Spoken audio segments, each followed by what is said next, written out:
Welcome, everyone. Good morning, good afternoon, good evening from whichever places, time zones you are joining in from.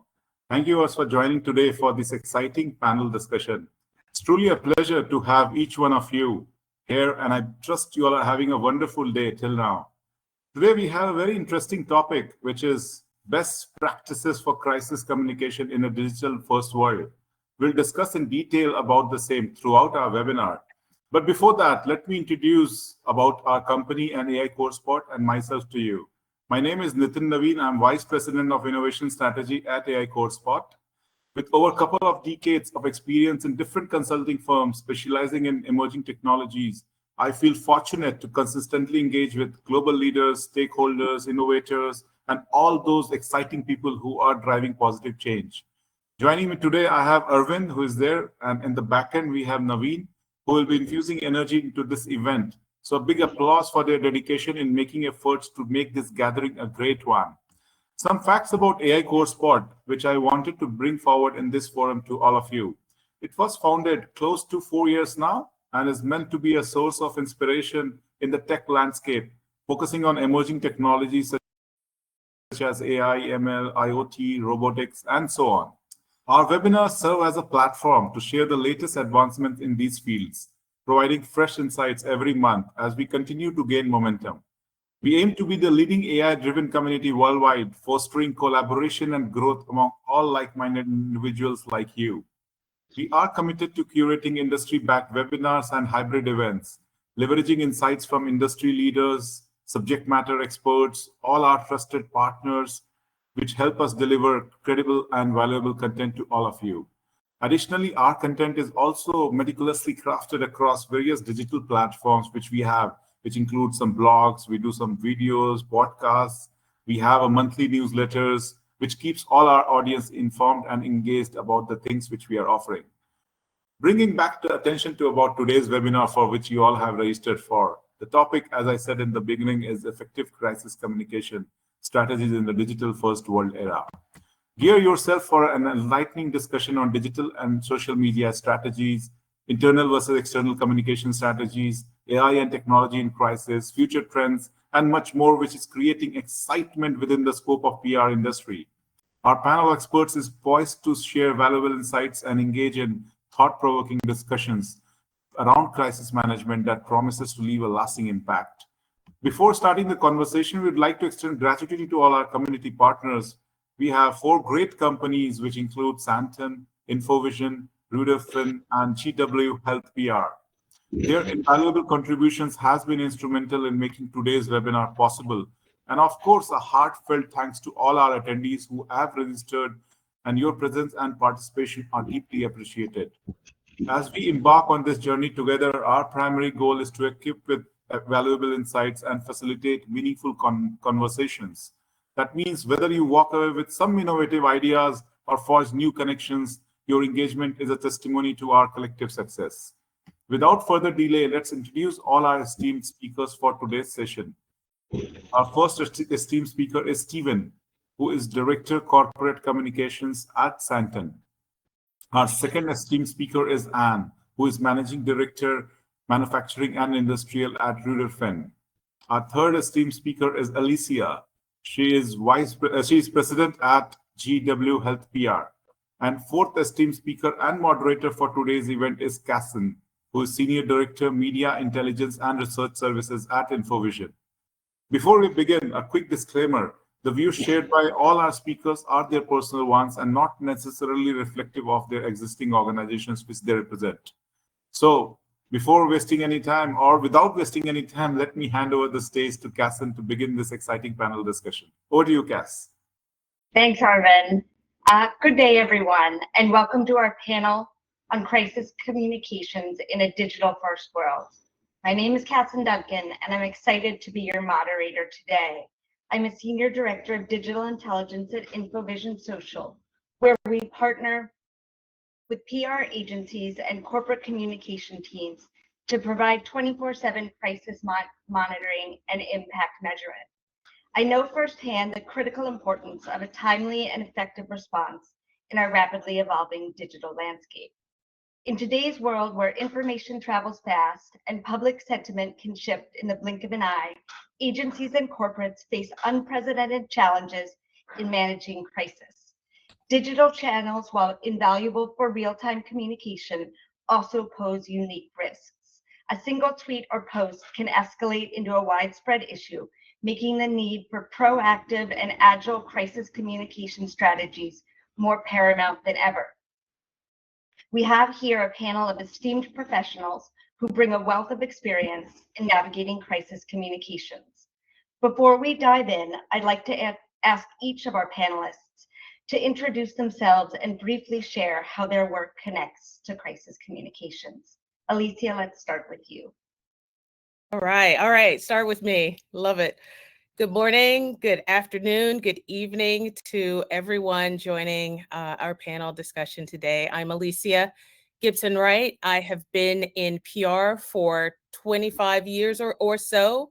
I've seen it all. I feel like probably all of us have seen it all, from product contamination to multinational litigation, all around crisis communications, and the need to be able to respond very quickly and coherently and relevant to the audience in which you're trying to address a situation. So I have been around for a while and have now taken all of the many years that I have and really started to focus on what cultural impacts are affected by issues in crisis management. And I am the new proprietor of GW Health PR, and our motto is connecting culture and health.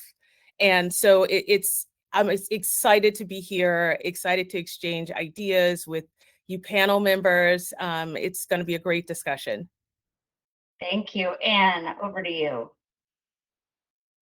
Well, thank you so much, Catherine.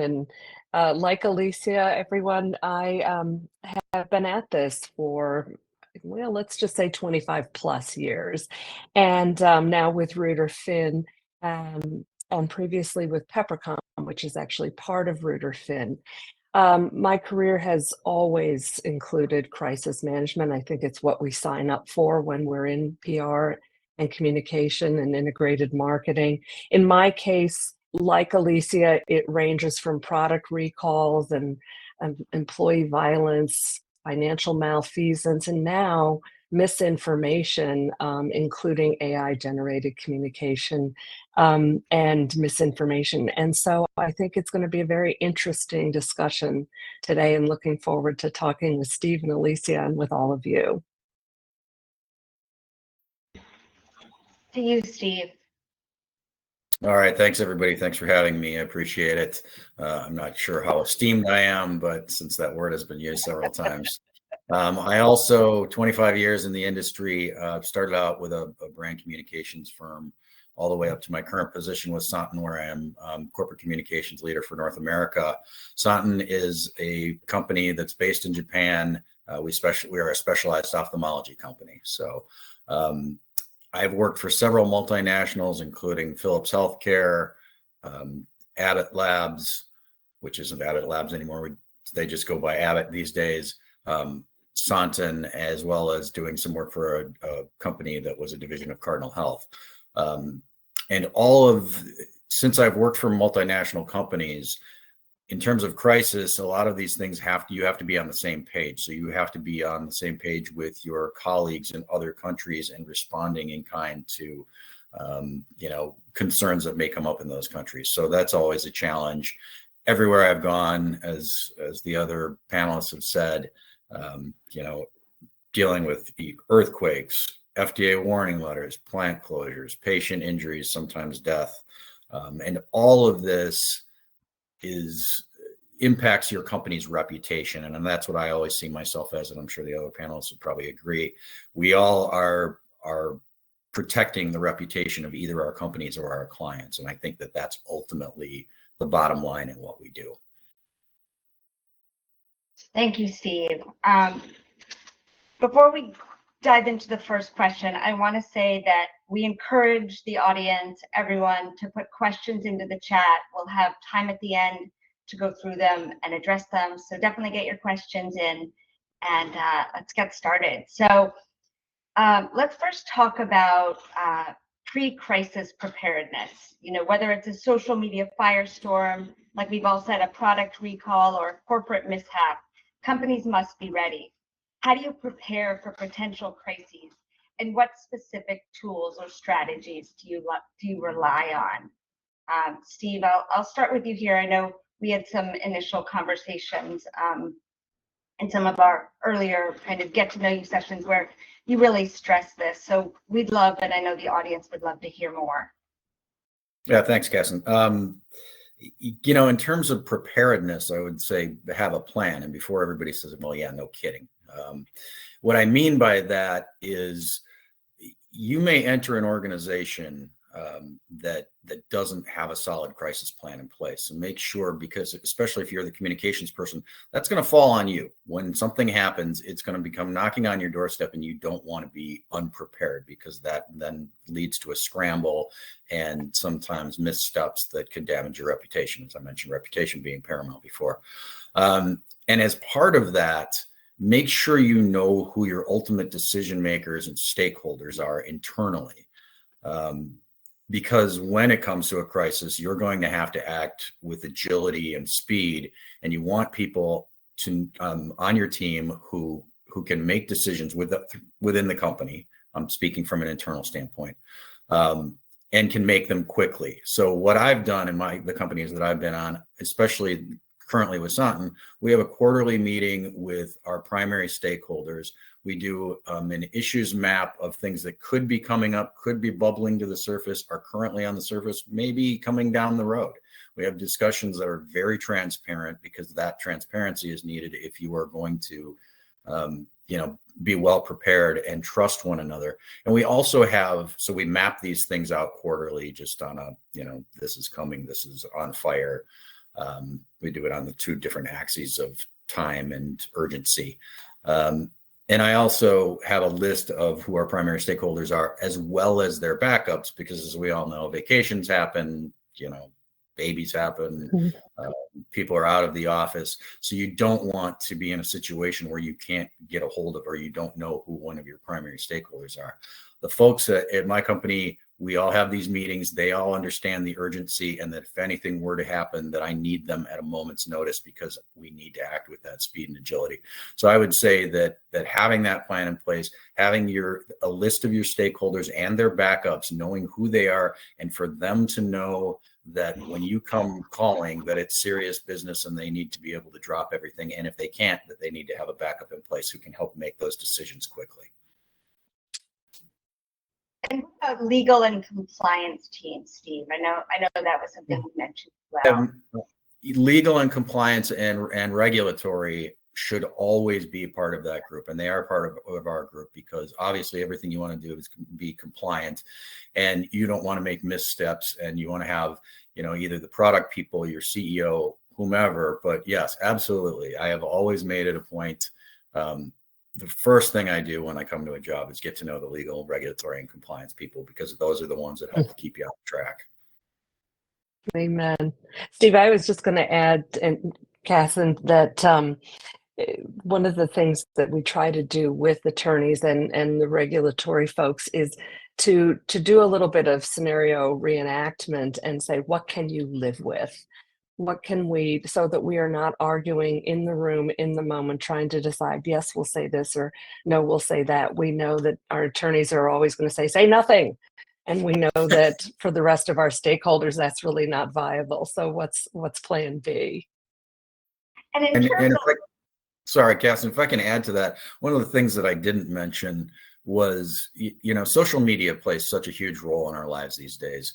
And when companies make the decision to go on social media, it should be well thought out, because, I was with a company in the early days of social media, and everybody thought, oh, it'd be great if we had a Facebook page. Well, you have to understand that, it's kind of like Yelp. People will go there to either give you a rave review about something, or if they're unhappy about something. And usually it's the latter. So do you want to have, the comments open on your pages? Do you want to use it as a broadcast platform? Do you want to have it be interactive? And if it's going to be interactive, you have to monitor that constantly and be prepared to respond quickly. So when, as we're talking about this in the kind of the precursors and the run up to your crisis, very carefully consider what kind of activity you want and where you want to be on social media, and if you're attracting the right audiences, and be prepared to answer quickly. And I think you touched on that, Steve. Obviously it's knowing your key decision makers, your legal and compliance teams, but the big word monitor. I mean, how are we monitoring daily? How is everyone kind of handling monitoring in times of crisis and even beforehand? I mean, I've been doing a lot of talking, but I'll continue. And then I'll shut up and let our other panelists talk for a while. We monitor daily. So we get a report from our agency at the end of the day, every single day. Obviously, if anything came up during the day that was maybe on fire or maybe needed some prompt attention, they would contact us before that. But we get a report at the end of every single day. Alicia. Yeah, I was just going to build on one thing, because I think it's really important. Steve, you talked about the need to have your issues management or your crisis management team in place. I think, and absolutely, to respond to some of the things that directly impact the company. But what you'll see too, in like today's sort of definition of a crisis, there are so many cultural things that happen, outside in the world Right. that impact our business, and impact our business not only from like an external point of view, but an internal point of view. So a part of this team that you have to have is, someone who is going to have the discussion about what it is you're going to respond to publicly as a company, as related to a cultural event. For example, like obviously you go back to George Floyd. You go back to Asian attacks on subways because of, COVID. Like, I think it's as important to have a plan for how you're going to address things that directly impact your company as it is to have a plan to address some of the cultural things that people are looking to you to have a point of view on. So just wanted to add that. Yeah, thank you for that, Alicia. Excuse me, and Alicia, I think to your point, sorry, to your point, I think executives can often be forgiven for saying, well, that is unlikely to happen here. That's really not anything we're involved in. We're a B2B company, whatever it may be. And I think our collective message to everyone would be, don't fool yourselves. We have had situations that have developed around cultural and racial issues that were completely unexpected, really came in one case out of an employee's behavior online. So I think it's incredibly important to plan for these things, even when you think they might not happen. Yes. And directly, and because what will happen too is inevitably your employees are gonna say, well, why didn't you talk? You talked about this. Why didn't you talk about that? Like, what is your point of view? I think if you have something to point to say, as a company, we've collectively agreed that we will respond to X, Y, and Z. You can say to that employee, well, as a company, that's what you're asking us to do is maybe outside of our purview or what we've agreed to respond to. But that said, that's an opportunity to have a direct conversation with that employee to mitigate any other potential employee crisis comms. I think we've drifted a little bit into thought leadership, but to your point, Alicia, I think I had a colleague at Abbott who used to say, in order to be a thought leader, first you have to have a thought. And what he meant was basically you have to be willing to take a stand on things. And I think that also, when your company takes a stand on societal issues or things that are going on, I think that leads to more employee engagement. They want to hear from your executives. They want to know that your company's got a stance on these things, and they want to hear from leadership. And I think that's all part of, helping, our job as communicators is to help our leaders be better leaders sometimes, or at least to give them some things that maybe they're not thinking about because they've got other things on their plate. And I think that's an excellent description of that. I read a statistic that 59% of companies face crises triggered or amplified by social media. Do you agree with that number? Is it high, or should it be higher? I think that's low. Yeah, Seriously, I was thinking the same. You know, I Well, mean, I five think for sure. that crises, as we've all discussed, you know, often unfold on social medias, right? So companies need to consider platform choices, engagement strategies, and how to handle both positive and negative press. I mean, some of that we've kind of touched on, but you know, how do you advise companies, your companies, to prepare their social media strategies? Alicia, you want to start with that one? is that for me? Yes. Well, listen, it is about monitoring. It's about being engaged. It's about, moving your organization away from thinking that traditional media is really the impact.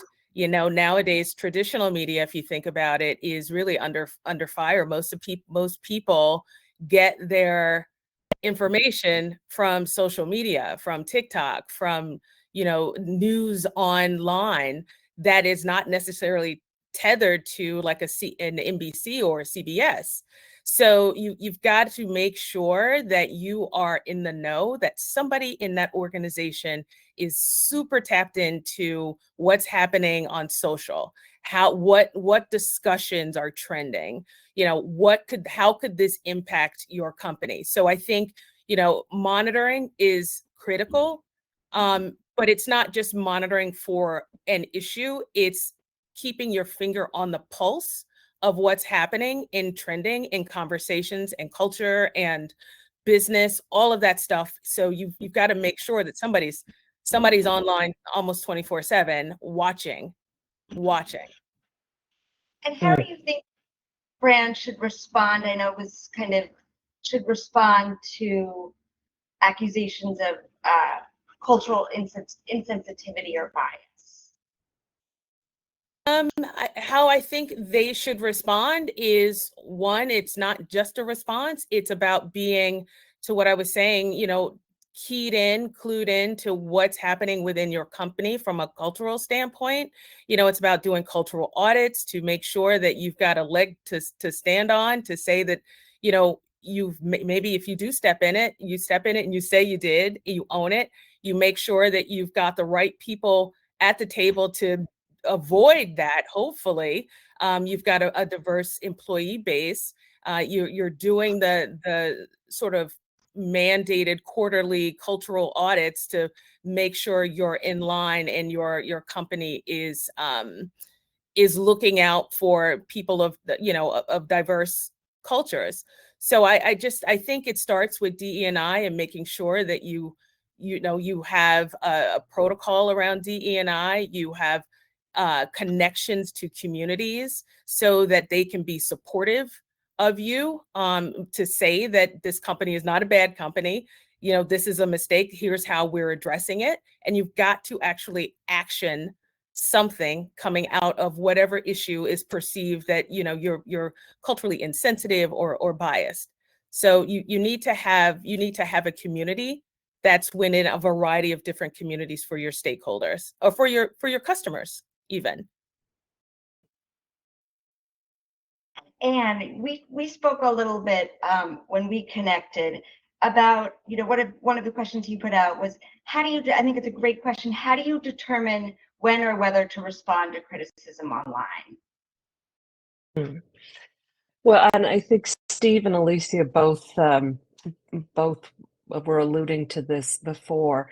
First of all, I think we start with purpose, values of the company, and how does that extend into how we show up externally, including on social media. Where are our audiences? I think Alicia's point about, what is the cultural vibe that we're expressing and that is happening outside, and how are we mindful of all of that? So I feel like we kind of start there, and then you build a social profile and social engagement based on what's right for you. So if you are a humble but successful B2C company and you make a mistake, chances are it's part of your brand and your interaction with your audience to say, you know what, we made a mistake and let's fix it. If you're a B2B company and you don't engage very often and you've done something silly with releasing something into groundwater, for example, you're probably going to take a different approach. I think what does need to happen, and this is probably the theme that we've all been expressing, is looking at those possible scenarios up front and developing plans and agreement with everyone on how to behave, so that you do know when and whether to respond, Casson. I would say the only thing that I have seen happen, and probably all of us have experienced, is that dreaded waking up to 9 million comments on your brand's social media channel saying, what did you do or your employee do or whatever? And then you really have to be able to react in the moment. That's where the trust of the communications leader really comes in. And I'm sure Steve is being on the corporate side and Alicia and I on the agency side. That is where that is critical. And in terms of the, being able to help your executives, right? It's managing the pressure that can come from backlash or attack on social. You know, it's not only are you managing the crisis situation, but also you want to be there to support your executives. Right. I find that executives have that fight, flight, or freeze response when a crisis occurs and there's stuff developing online. Some of them are just, I shut it down. We're turning off the comments and that's it. And again, to me, I really understand that, and maybe there is a time and place for that, but if you have signed up, as Steve says, to engage on your social media channels, it's not just about when it works for you. It has to be a little bit beyond that. We had a client recently who had an employee who was espousing anti-Semitic sentiment in an Instagram live, and his Instagram account was hacked, and then he proceeded to spout even more really hateful, awful anti-Semitic posts. And what we had to actually do in that case is to quickly help the company understand what happened. And then the company responded quite humbly with, we have learned from this and we are moving forward with new policies to be very clear with our employees. So there are times when, when those kinds of things happen, and that is really the best response, is to go ahead and own it. Even when a lot of times I don't know what Steve and Alicia think, but I think there are times when we say, just, okay, move on, don't talk about it anymore. Let's just move on. But there are exceptions to every rule. I think that people can smell BS. So you do need to own it, and you need to step up to the plate if you've made a mistake. And one of the things, Casson, in our Q&A, somebody asked a really valuable question, which is, how do you rebuild credibility with internal teams when a crisis impacts employee trust as much as public trust? So thanks, Heather, for that question. And one of the things that I've always said is we have a good partnership with our agencies. So while our agency partners are helping us in the crisis and helping think about what the media strategy is or what the social strategy is, a lot of what you're doing as an internal person is putting out fires internally and keeping your executives and other people informed, along with keeping your employees informed and engaged, because sometimes people forget about that employee audience, and they are a critical component. They want to know as much as what the public much as the public wants to know, if not more. They want to know that your company is coming from a place of either empathy or having good intentions. They want to know what the next steps are. So that is a critical audience to keep involved all along the way. And I find that when I mentioned the agency partners, it's great to kind of divide and conquer, because the times that I've been in full-blown crisis, I'm managing so much internally that even thinking about the external stuff is difficult, let alone acting on it. So, being able to divide and conquer where you're keeping all of your audiences informed and engaged is critical in those moments. Thank you for catching that question and addressing it, Steve. I think, we've talked about social media, which often drives the initial response in a crisis. Owned media like company websites, blogs, and newsletters kind of offers a more controlled platform. Question to the panel here: how can you best use owned media to tell your side of the story? And do you want to start? Sure, I can. Well, and in a crisis situation, I do think that you need to be the maybe the single source of truth, or the whatever it may be, that at least there is a place online where people can go to get the facts. And so what's common for most of us is to create a microsite where we provide a Q&A and other information. If your company has done damage and people need, anything from a refund to medical help, providing that kind of information and 800 numbers. So being able to have that kind of information available without someone else's skewing it, I think can be very valuable.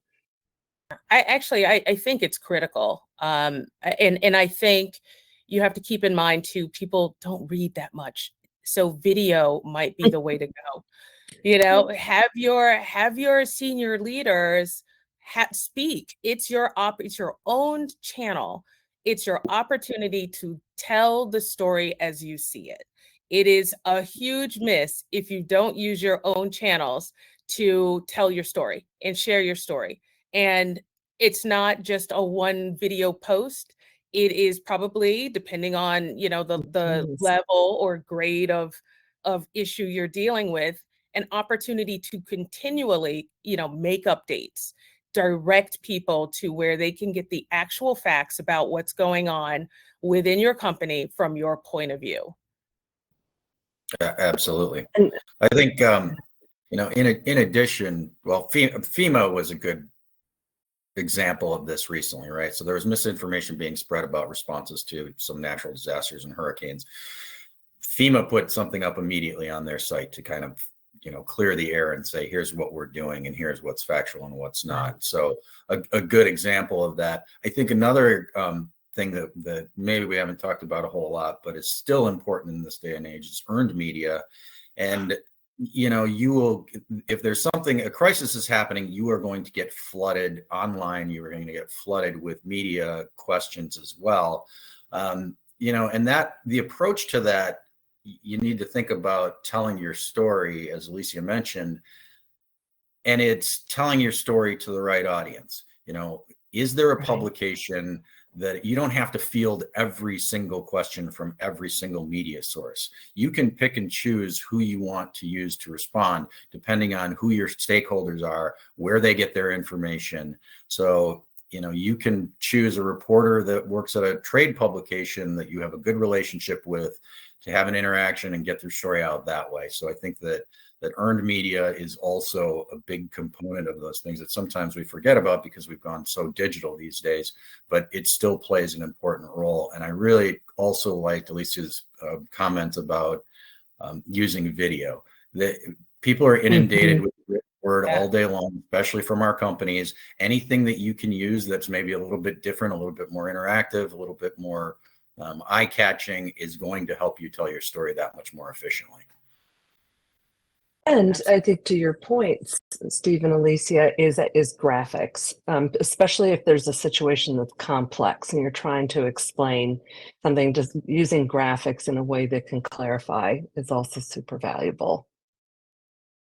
And I know, Anne, you had some thoughts on when we talked on earned media, like, not forgetting about trade publications and really making sure that maybe relationships with journalists are strong there.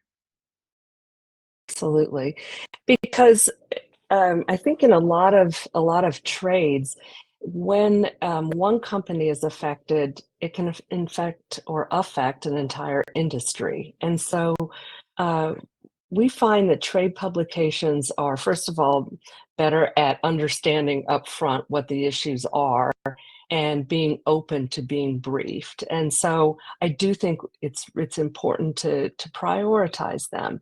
And then, Steve, to your point, being selective about, well, who are we going to tell our story to? Are we going to answer every media inquiry? Are we going to go with a few who can tell the story in a way that we think is straightforward and honest? So yes, I think starting and for at least prioritizing trade is very valuable. Not least for of which we all know is that the mainstream media are going to look there too. Yeah, absolutely. And you've got to keep in mind too, we've got, depending on the issue, of course, you've got a breadth of different people you've got to talk to. Some lean in more to social, like if you're trying to talk to Gen Z, don't put it in Time magazine. Don't, that's not where they're going to be. So if this is an issue that affects the totality of people, you need to have culturally represented outlets. If this is, say you've got, not to make a generalization, but you've got a product that is in diabetes that affects disproportionately some ethnic or racial lines, you've got to talk to Black media, you've got to talk to Univision, you've got to talk to Telemundo, you've got to make sure that you are communicating your point of view, your story, or delivering helpful information directly to the outlets, whatever social, offline, whatever the outlet is that your person, that target audience is reading or engaging in. That might be online and offline, but you need to be targeted. You need to have different layers of messaging and culturally appropriate messaging. And, you've got to be able to canvas and be very specific about the outlets. You asked specifically about earned media, right? That I think that was a question I think we we're all kind of answering however we want to, but I think I brought that up, but yeah. Yeah, that was an earned. Yeah, it was like an earned. If it's earned, make sure it's earned not in one outlet, but earned across a variety of different outlets that will reach your target audience. Picking and choosing. Yeah, and picking and choosing those outlets is up to you based on where you think your customers or your stakeholders get their information. There's a question again in the Q&A about how do you prioritize which platform to address during a digital crisis? And I would say that's kind of a variation of that same answer. Where are your primary stakeholders or your audience that you want to reach and explain yourself to, or explain the situation to? Where are they getting their information? And that's the platform that you're going to target first. Those, primarily thinking about who do you want to address your message to and where are they getting their information online is the primary place to go in terms of where your explanation of what the company is doing and how they're handling the crisis should be. Now I'm going to move us, because I want to save a good amount of time for AI. So before we dive into that, kind of, if you're looking at a crisis and you've managed it, right, the work isn't over. How do you evaluate the effectiveness of your digital strategies? And are there specific KPIs you use to measure success? Table's open. I can say I can start with one point, which is one of the things that we try to do at the outset is to establish goals. What is it that we want to come out with in terms of business continuity, reputation, audiences reached, et cetera. And usually that means ensuring that our monitoring is in place and some sometimes other instruments just to ensure that we can track sentiment.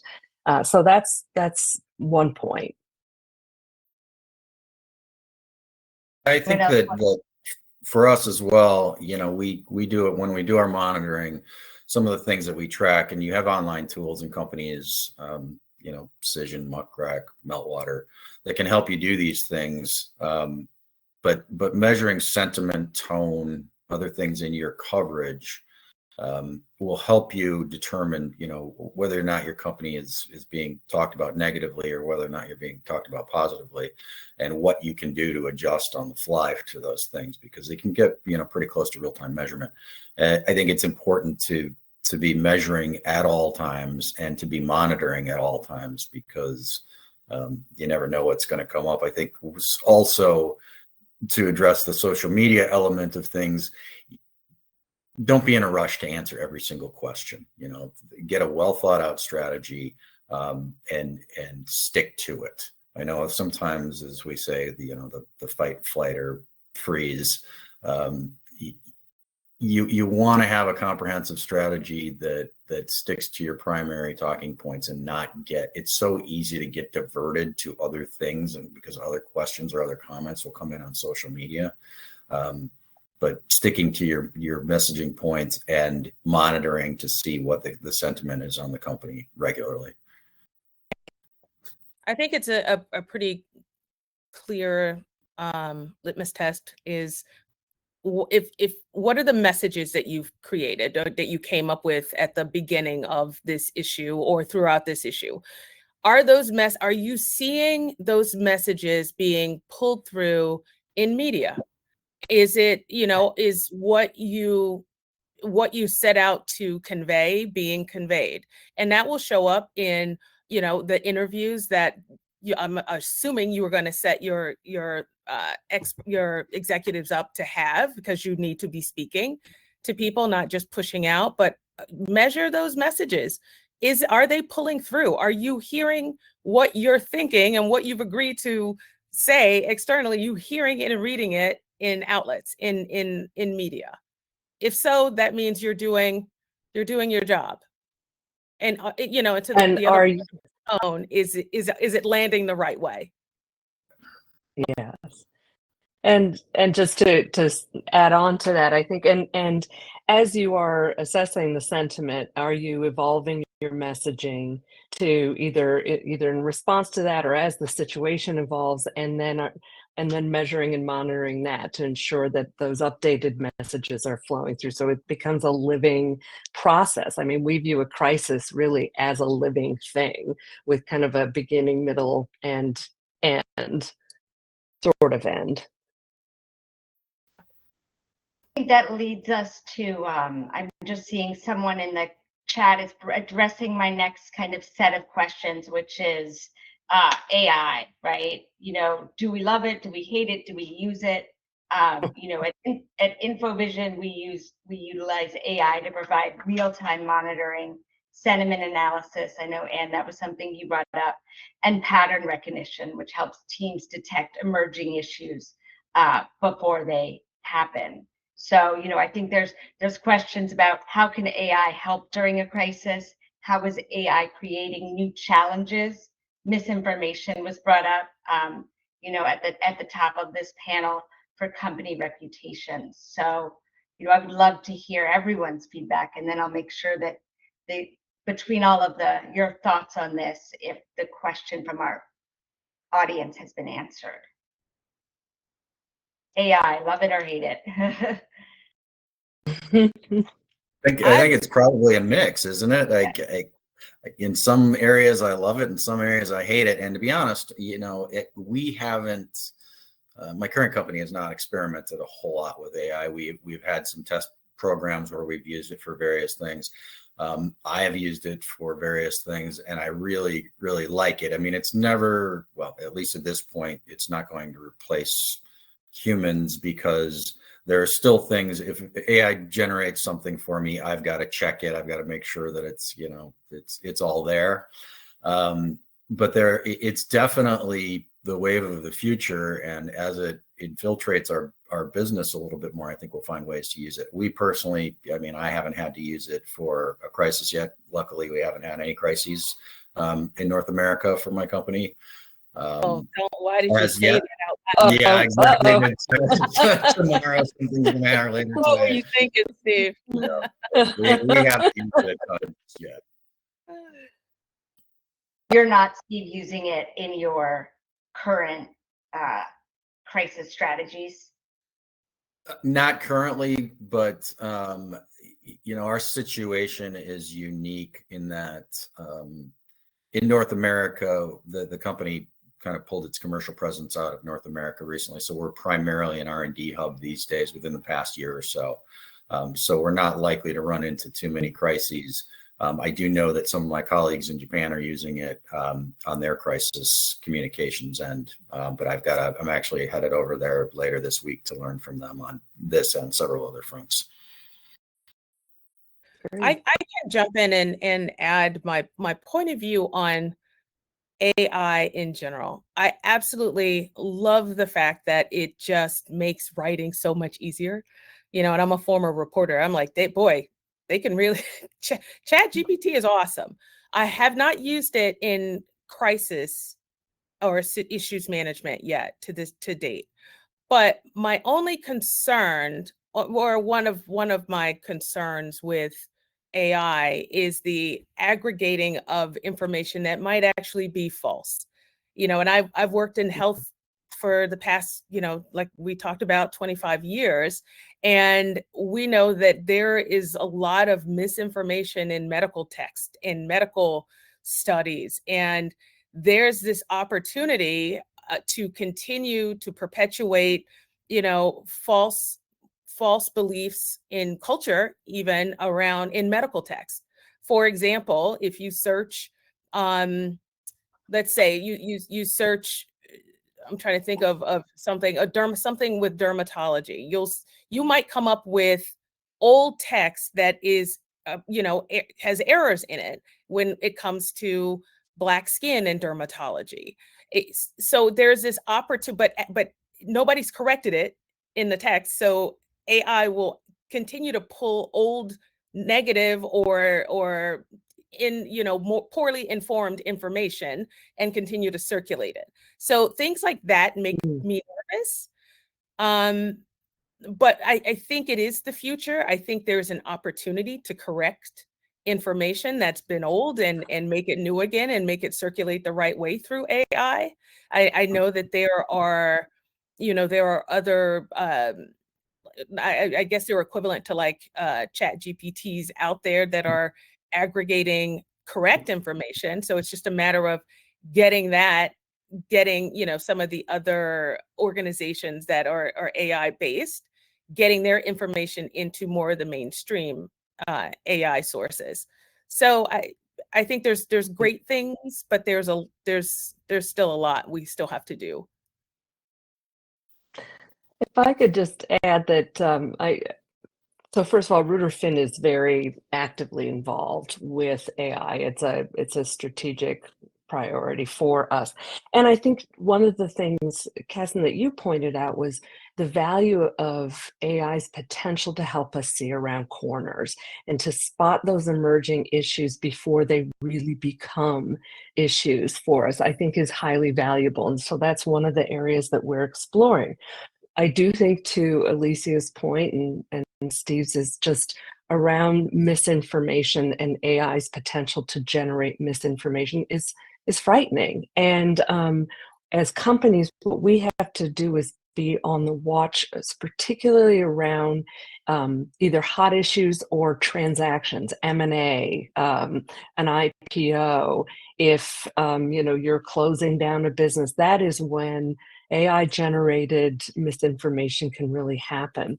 I do think that there is the potential, of course, to rapidly produce materials that Alicia was pointing out. I mean, that's a beautiful thing to be able to, when you've got so many constituents to deal with, and your hair is officially on fire to be able to start your messaging and developing materials is really helpful. And then one of the other things, and Alicia, you pointed this out, that we see that is so valuable is, it takes a long time with SEO and SEM to get the correct information out and up on a search. Whereas as we increasingly are doing searches through AI, if there is information in the public domain, it's certifiably real, you as a brand can go to those search engines and say, here's the correct information, and have that corrected like that. And so that is truly valuable for brands who are trying to get their information out about themselves.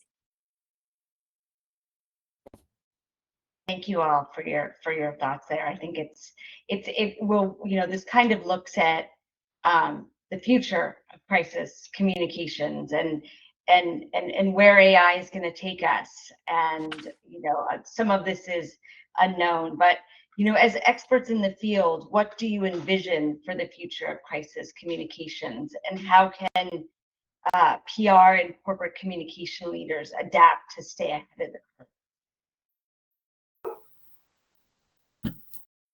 Thoughts? I'm sorry, Casson, I missed the last part of that question. Repeat. It's basically the future of crisis communications, and how can PR and corporate communication leaders adapt to stay ahead of the curve?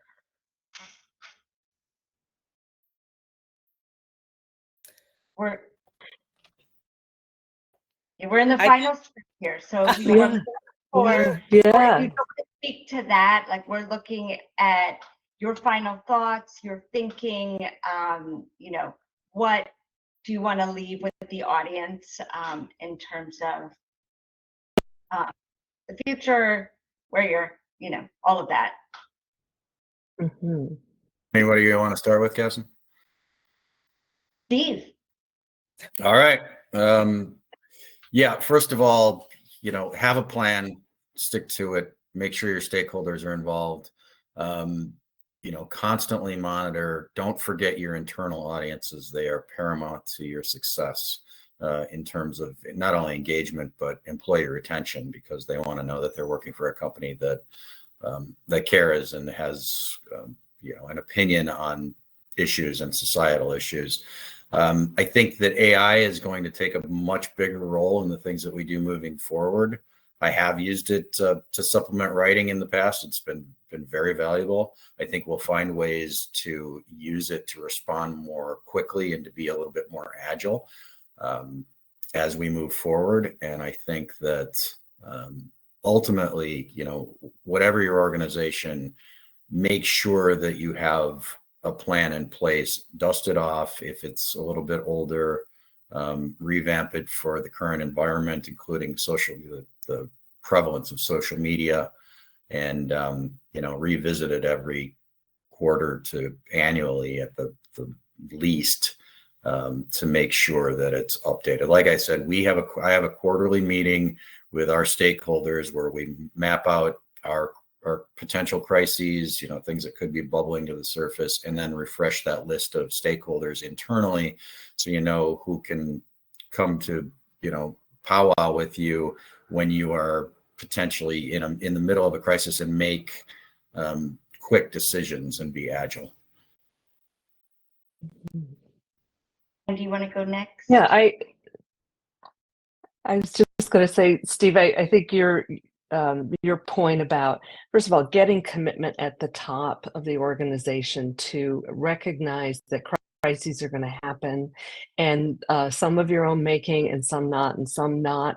The ones that are not of your making can also come from unexpected places, especially with the evolution of AI and misinformation in general.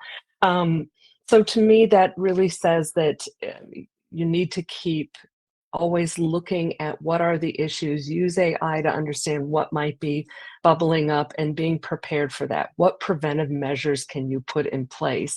And Steve, I like the idea of the quarterly meeting with the stakeholders to continually allow that to evolve, because the issues will evolve and we have to evolve with it. I think the other thing and the main thing about AI is that the question becomes what's real. And what we have to be able to do is to use the power of AI and the other tools available to us to be able to show that we are the source of our own truths, to use our own properties to do that, and to continue to evolve with the technology as it does. I was at a Fortune Brainstorm AI conference in December, and a couple of the speakers talked about actually trademarking yourself.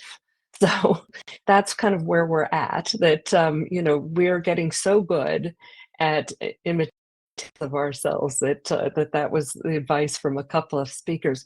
Regardless, it really is up to us to understand that this is how fast the technology is moving, and we have to move with it with preventive and proactive measures.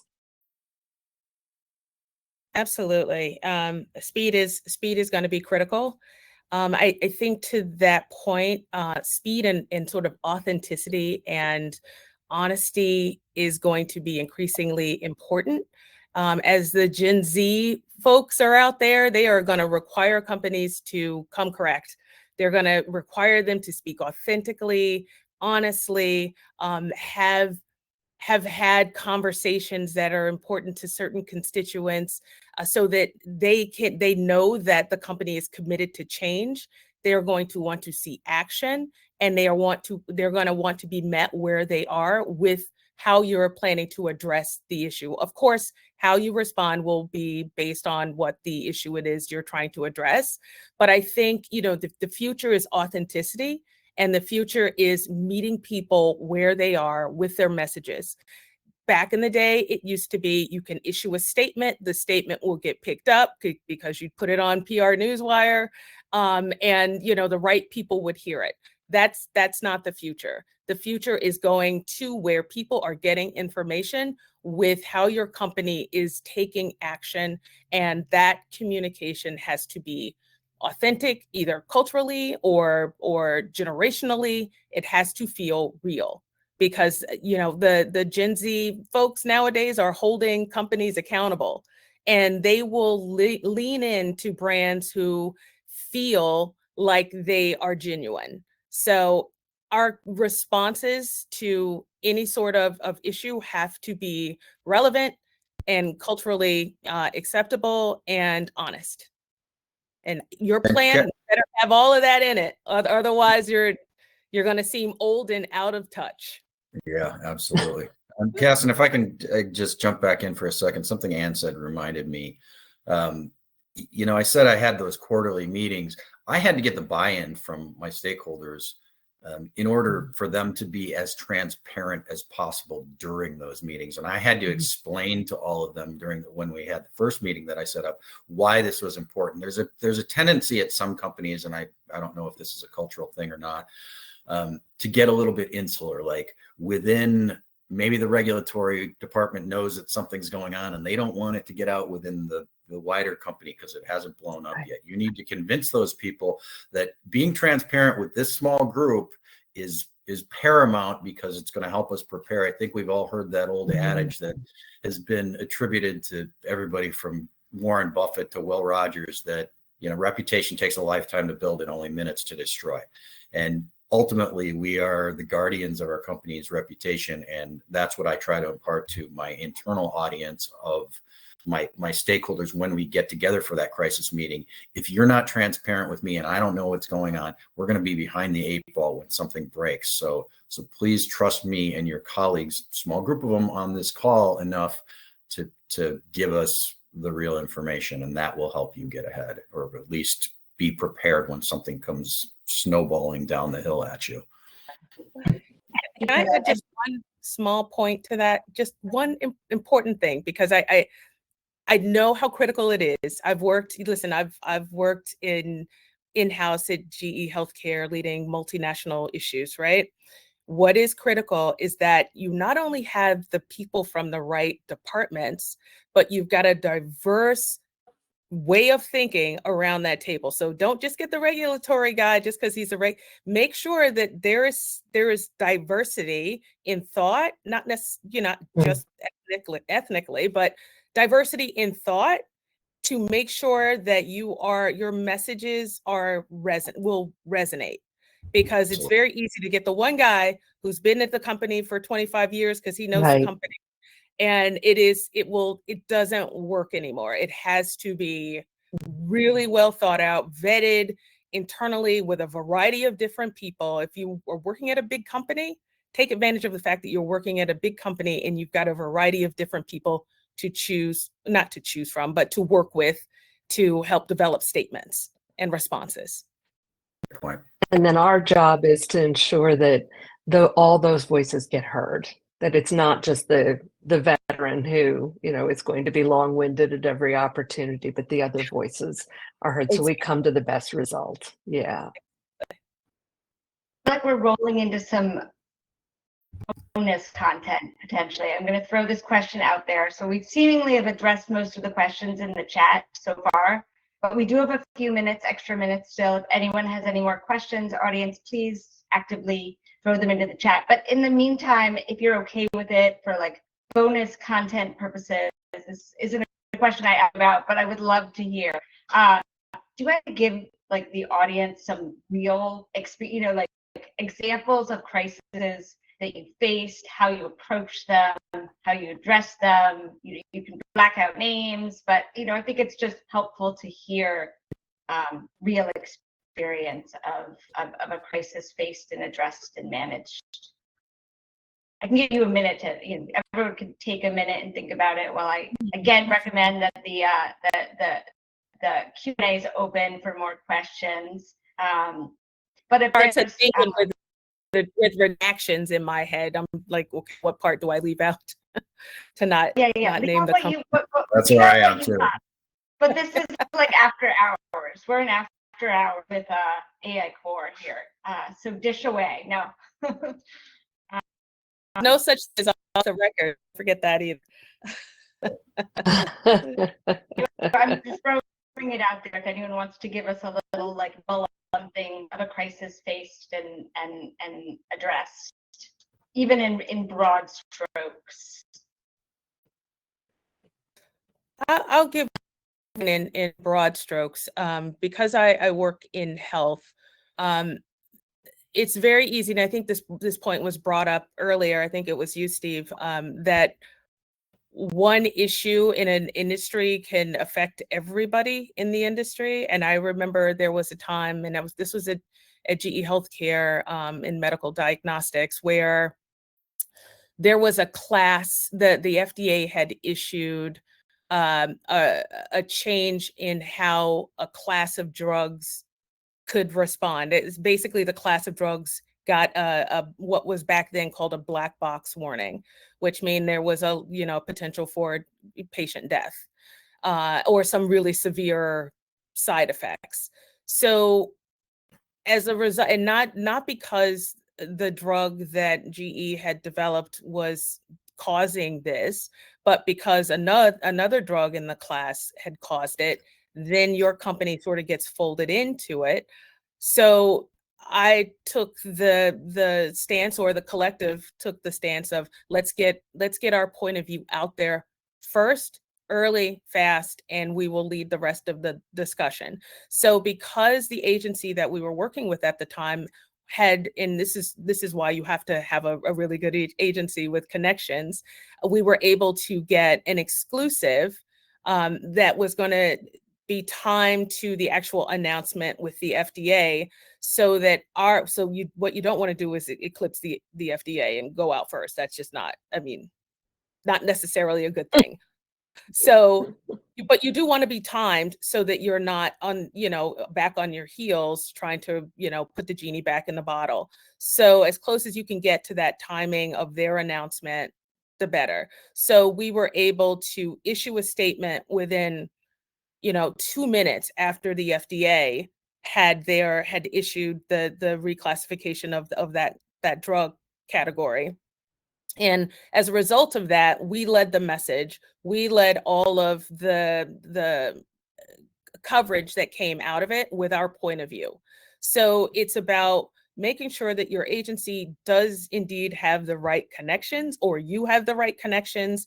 Your timing is everything, and the preparation around your messaging is super important, because you want to not be talking about what you should be saying at the time of the FDA making this announcement, but you want to have all that stuff canned and agreed upon in that small group of folks that you are working with, so that when it comes, you can hit send.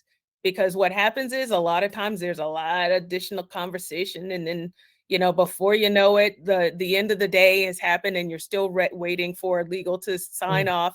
You don't have time for that. You've got to be prepared for at least what you can be prepared for. So that's just one example of what I think, something that could have gone terribly wrong because we were sucked into it as an organization. But we took the helm. I think go ahead, Steve. I was just going to say, I might have a good anecdote here for this particular situation. I was thinking about it, and the biggest one that I was embroiled in, there's too much detail that I would have to leave out, but one of the companies that I worked for, we had a foreign government using a couple of national newspapers to basically sully the reputation of some of the multinationals that operated within their country and the products that we put out. And the reason that they were doing this was they wanted to lure companies to manufacture in their country. And so if you weren't manufacturing in their country, they were saying, well, these products, they can be manufactured here much cheaper, much easier, and they're just as safe. And this was a steady drumbeat, and primarily by one reporter, but she was at a very influential news outlet.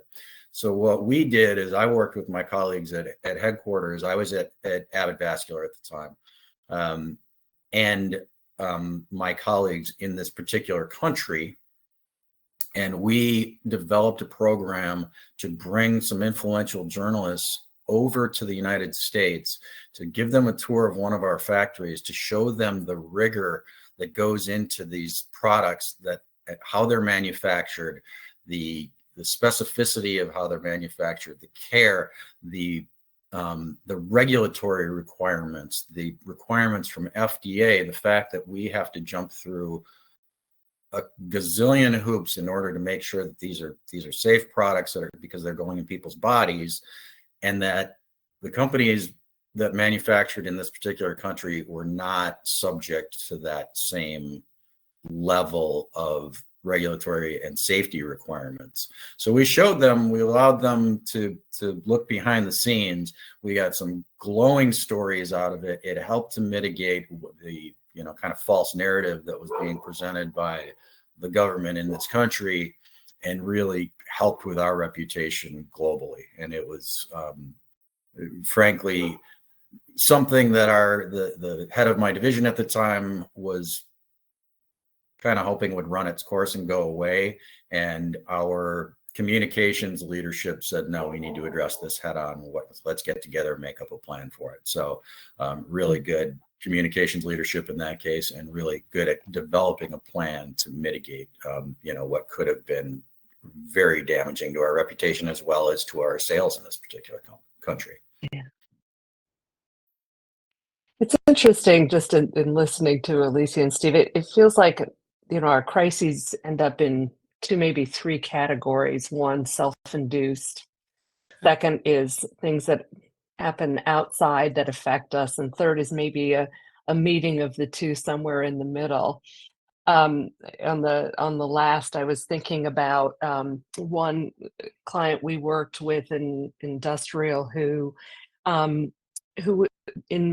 as part of their process for making their products use PFAS, what's now been classified at least as a contaminant, some countries more, as in like cancer causing, and it's become such a big issue. But at the time when they were making it, this was just part of the process. And so now you're in this situation where everyone's upset with you for doing something that happened maybe 30 years ago that there was no regulation around. And so how do you manage around that? And I think two things that have come up in the course of our conversation today to bear in mind. One is the mindset of the executives and trying to help them understand what is, because an executive may think, well, like, it's not our fault, this was the way it was, and now we're trying to make up for it.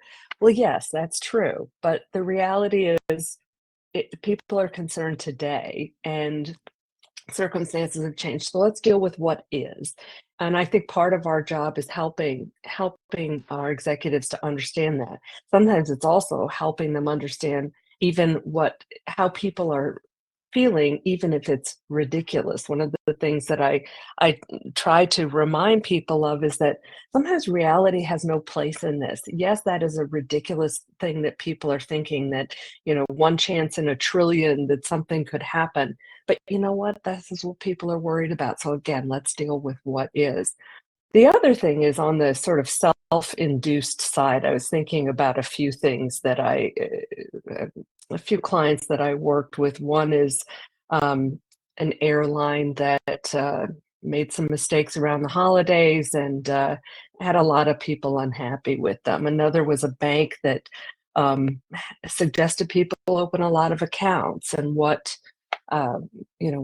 when that was discovered, how people reacted. The third was, inside our company was just some advertising that turned out to be wildly inappropriate and really caused some upset. And I think in all of those cases, things eventually went well once executives understood the sentiment and then took a dose of humility and started to address in really concrete ways. But that has to be the first step, is getting executives to understand what is, and then be humble and be willing to take steps, even if it wasn't necessarily your fault.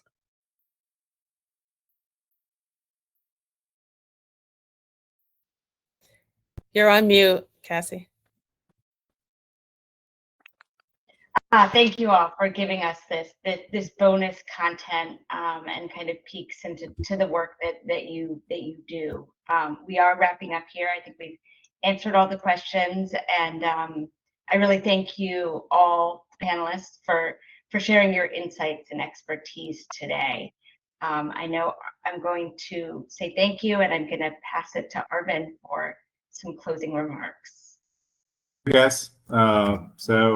Big thanks goes out to all our speakers, especially three of you, Stephen, Anne, and Alicia, for your insightful contributions to this discussion on this particular exciting topic, which is best practices for crisis communication in a digital-first world. We extend our gratitude also to Cass for the excellent moderation of today's session. I'm confident that all attendees who attended today's event would have found it to be both engaging and enlightening. As we wrap up this conversation, I would like to take a moment to recognize and thank all our speakers, attendees, community partners, and whoever has been involved for their ongoing support and participation over the past 4 years. Your involvement has played a crucial role in creating an environment like this, which is conducive to knowledge sharing and enrichment. The insights today shared by all our panel members were truly exceptional, and we appreciate their collaborative spirit and expertise. For those who have missed any part of today's session or wish to revisit it, the recording will be available on our company's YouTube page for your convenience. Looking ahead, we are excited about the promising technological advancements that lies ahead in the coming months. At AI CoreSpot, we have a diverse lineup of events planned across various sectors, which includes banking, financial, insurance, telecom, retail, supply chain, healthcare, manufacturing, and much more. So we encourage all of you to stay connected with us for this ongoing learning opportunities and updates on the latest technological advancements. You can find a wealth of knowledge, including detailed event announcements and registration assistance for our upcoming events on our website and social media channels. Your support is invaluable to us, so please consider liking and sharing all our content on your networks. A special mention to InfoVision, who is our esteemed knowledge and innovation partner, and Digit7, who is our technology partner, for their unwavering support and collaboration for all the events. Be sure to explore their websites to dive deeper into the world of technological advancements. We as a team, AI Course Pod, thoroughly enjoyed hosting this session and hope you all found it as enriching as we did. We look forward to continuing our journey for this together and bringing you more insightful sessions in the near future as well. Until then, take care. Thank you once again, all of you, for your participation and support. Have a great day and nice week ahead. Bye. Take care. Bye.